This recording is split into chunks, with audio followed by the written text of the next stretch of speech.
আপনারা কেমন আছেন?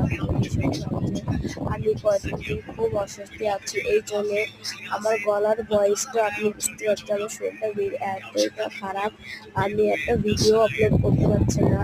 তো আমি বড় মুশকিল সে এই ভিডিওটা আপলোড করেছি, তো আপনাদের আশা করি সবাই ভালো লাগবে। তো এই ভিডিওটা আপলোডের মাধ্যমে দেখুন আপনারা এই মাছটা কোন মাছ নামে চিনেন। এটা তো সমুদ্রে আমরা কাতলে মাছ বলে, আপনার কি মাছ বলে কমেন্টে অবশ্যই বলবেন। আমি একটু সুস্থ আছি।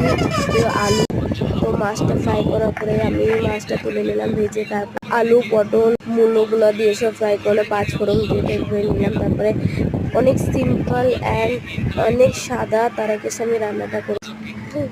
লঙ্কা বাটা টমেটো দিয়ে ভালো করে কষিয়ে নিলাম, নেড়ে ছেড়ে দেওয়ার পরে অল্প করে জল দেখুন আলু পটল আর মূলোটা সিদ্ধ হয়ে যাবে।